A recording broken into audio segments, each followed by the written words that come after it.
Yo, what's really good, University of Miami Hurricane football fans? Your boy Alonzo1219, aka Die Hard, back in the building, doing a post-game video for University of Miami versus Virginia up in Virginia today. Very good game by the Miami Hurricanes. You know, we're gonna talk about the things that were positive and the things that were negative. But I'm gonna first start out on a few things that were positive on this game here, man. The defense, Joe Jackson, out that defensive line, Manny Diaz, and just the way he calls plays, man, staying aggressive. We're gonna give up big plays sometimes, you know, staying aggressive, and you can't sit back and just let the offense dictate the game. And I know Virginia's 2-7, you know what I'm saying, under Bronco Mendenhall. I know they're not really a great team this year. You know what I'm saying? But we've lost every time we went there over the past 5 years. So, you know, I think we've lost 3 or 4 in a row up there. You know what I'm saying? So to get this win was a huge win. We're now bowl eligible. Our probation period ended a few weeks back.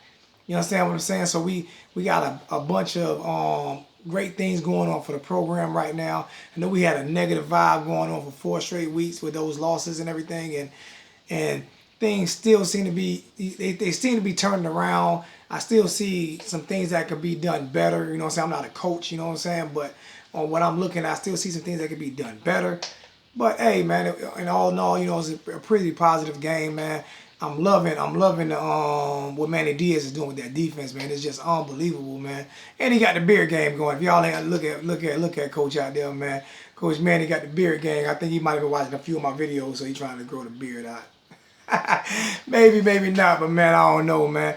But hey, man, everybody been commenting on the page, man. We up to 600 subscribers, man. Kind of keep it growing, try to keep it growing, man. Hey, you never know, man. Maybe next year we can hit 1,000. You know what I'm saying? So hey, everything is good, man, in Hurricane Land tonight. You know what I'm saying? So hey, happy with the final score. Happy with what the defense did. Happy with what the offense did. Getting the ball to the playmakers out in space, things like that. You know, hey, that's what you have to do, man. So overall, man, good game call. Coach Rick called an excellent game plan. I have really no issues on what he did this game.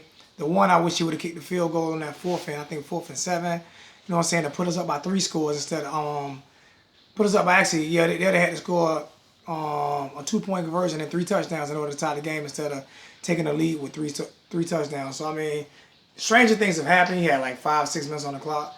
You know what I'm saying? They almost scored a touchdown with like 4 minutes on the clock, but it was a good defensive play. So I mean, strange things have happened. I want you to kick that field goal, but you know, hindsight's 20/20. It's easy for me to play coach on the sideline. You know what I'm saying? I mean, on the couch. But hey, it is what it is, man. We came out with a great victory today. You know what I'm saying, with Virginia. Offense side of the ball, the running backs ran the ball well. Offensive line blocked well. Like I told you guys, man, and I seen it again this week. Seen it since the end of the Notre Dame game. You know, kind of a West Coast style offense, man. When you get the ball out quicker, you slide a little bit in the pocket, but you getting the ball out a lot quicker than we were the past 4 weeks. You know what I'm saying? Not too much, you know what I'm saying, read option, but they did run a couple the RPOs, run pass options. So they did run a few of those where he was able to, you know what I'm saying, act like he gonna hand the ball off and then throw the ball, but he act like he was gonna run, which was great. But you know, they had a few of those plays, but for the most part, the offensive game plan was solid. You know what I'm saying? I give it a solid B. You know what I'm saying? For the game plan, they did a very good job because of a very good stout defense. You know what I'm saying? So I'm happy with that.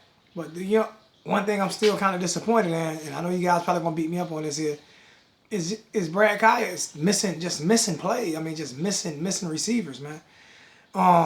It just seems like if he steps up in a pocket, he can't deliver balls. You know what I'm saying? He did deliver the one to the Joker in the end zone, which was beautiful, man. The Joker when it got it, it was a beautiful play by Brad Kaya, and a beautiful catch by David Njoku, and that was a touchdown. But a few other plays, you know what I'm saying, where he stepped up in the pocket, he just, you know, throwing the ball too, you know what I'm saying, too far in front of the receiver, or throwing the ball behind the receiver. You know what I'm saying? Or when he rolled out the pocket, you know, not being able to get the ball to the receivers. I know he threw the one down the sideline to Stacey Coley in the second half of the game. I think, no, it was Braxton Berrios. Where he just, you know, I hope he wasn't throwing that to Braxton. I hope he was throwing it out of bounds, because if he was throwing it to Braxton, it was not a good pass. You know what I'm saying? So I would still like to see him get more consistent on when he steps up in the pocket and be able to deliver a pass.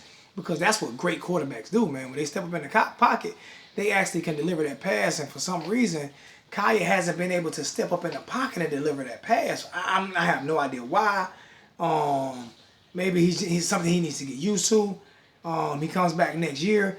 I mean, he's learning a lot this year, so you have to be, you know what I'm saying, happy with what he's learning and what he's progressing and being able to, you know, step up in the pocket and make reads while he's stepping up in the pocket.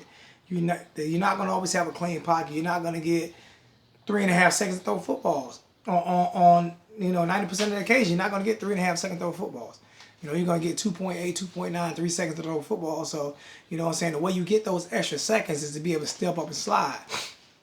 And he's being able to do that. He's being able to step up and slide. Now I'm watching him progress to that part of his game. But as he steps up and slide, he's not being able to deliver the football. So now he's going to have to work on that. You know what I'm saying? You're getting opportunities. You're working on your slide and you're stepping and being able to your pocket awareness, your pocket presence, all that's coming along. But now it needs to be okay. Now when you step up in the pocket, can you plant your feet and can you deliver the ball to the receiver? Because he missed a few wide open receivers if you go back and look at the game when he stepped up in the pocket and, you know, ended up extending his time, but just not being able to deliver the ball because I don't know if it's rushing or is he just not used to doing that yet. And those are things that pro quarterbacks, you know, do great. Not all pro quarterbacks, because we got a bunch of them that just trash. But, you know, for the most part, those are things that pro quarterbacks do well. So that's something that he's going to have to work on. That's something he's going to have to do well. So, but besides that, man, you know, hey, great game, man. You know, great game. It was some bad calls. I know I'm looking at, you know what I'm saying, the pass, 2 should have been pass interference, 1 on Marlon Richards. When he going for the ball in the end zone, the guy just face guards, don't turn around for the football, you know what I'm saying, face guards and ride him out of bounds.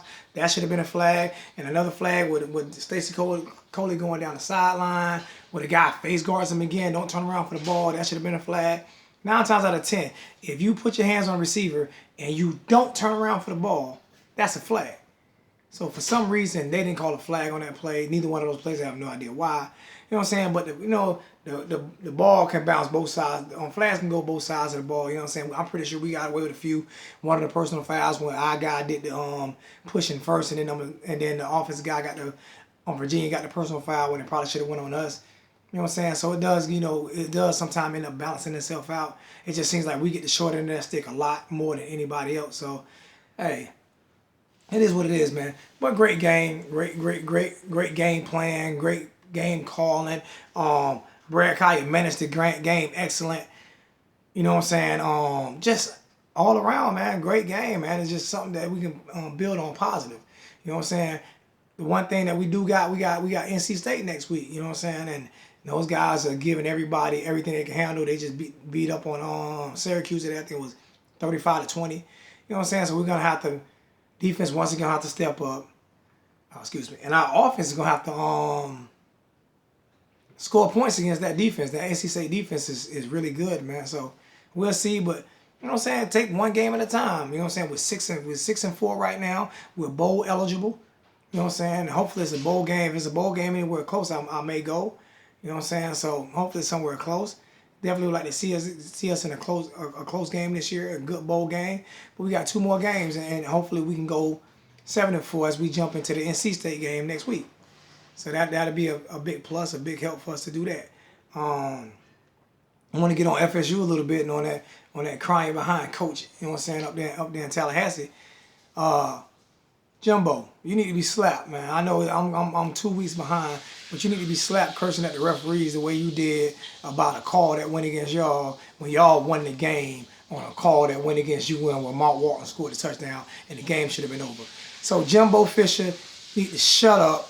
You know what I'm saying? If you're going to cry for y'all stealing the game against us this year. Cry for that. And I know I got a few Florida State guys on this station. You want to get at me, I don't care. It is what it is. I don't care, Holmes. Your coach is a punk. Your coach is a punk, man. Your coach sat there and cried about a call that cost y'all the game, and that call that cost us the game against y'all. That's how y'all beat us. That's how y'all beat us on that BS phantom holding penalty that was way on the other side of the field that had nothing to do with the play, and it wasn't even a hold. But it brought back a touchdown, and we ultimately lost the game on that play call, basically. So, Jimbo Fisher, shut up, punk. Yep, I'm calling you a coward, punk, crybaby. You know what I'm saying? You got a call that that didn't go your way and you cry about it, but you still a game up. You still a game against us with a call that's probably worse than the call you crying about, and you want to cry about it. So I don't like coward moves by Jimbo Fisher. That was a coward move. You know what I'm saying? If you're gonna do that, then do it. Then go back and give us that victory back, which y'all stole from us. Crybaby, coward, whatever, man. Besides that, man, hey, y'all get at me, man. Holla at your boy. Alonzo1219. Hit me up on Twitter if you want to. Alonzo1219. Like I said, after around December sometimes, I'm going to be doing some NBA videos. I was going to do some NFL, but you know what I'm saying? My Dolphins are doing okay. You know what I'm saying? 4-4 right now. So I don't know if I'm really going to touch on that this year. You know, I may touch on it in December a little bit once, you know what I'm saying, once we don't wind down with our season. But I'm definitely going to do some NBA videos, and anybody can talk anything. I'm a New York Knicks fan. I keep telling you guys I'm a Knicks fan. I know we got a lot of Miami Heat fan on this station. And whatever you want to talk about, man. You want to talk about Dwayne Wade and Justice Winslow and Dwayne in Chicago now. You want to talk about Hassan Whiteside and what you think about that guy, you know what I'm saying, running y'all franchise right now, being y'all star player. Holla at him. You know what I'm saying? I'm gonna talk about Porzingis, I'm gonna talk about Melo, I'm gonna talk about D Rose, I'm gonna talk about Courtney Lee and a bunch of the young guys that we got on that team. I'll be mentioning a few of those guys that I like, you know what I'm saying? Willie Gomez and few young guys that we got on that team I'll be talking about, you know what I'm saying, in the few upcoming weeks. You know what I'm saying? Try to keep this station going throughout, you know what I'm saying? Hopefully until football season come, or at least until, you know what I'm saying, the end of basketball season. We ain't gonna talk no baseball, sorry. I might talk a little baseball. I might talk my Yankees a little bit, but not real familiar with baseball. So not gonna do too much baseball talk unless you guys gonna educate me a little bit. But you know, besides that, man, we're gonna talk some Miami Hurricane basketball. We definitely gonna do that. We're gonna talk a little bit of college basketball. And yeah, we're gonna go from there. So I'll let your boy, man. I appreciate it, man. Hit me up on Twitter. Subscribe to the page if you like it, man. Comment. Everybody who's new on the page, you guys do know that we get at each other all day, every day, man. So if you comment, people will comment back, man. Got a lot of guys, man, that show a lot of love, man. A lot of females that show a lot of love to this page, man. I appreciate each and every person out there that's part of this family, man. Say it every day, say it every week, man. Love you guys, man. Thanks for subscribing. Thanks for holding it down for me. Thanks for keeping my spirits up. And thanks for getting me in check when I'm wrong. Because y'all know I don't mind that either, man. So I'll let your boy, man. Appreciate it. Throwing my U up all day, every day. Great victory, man. And we out.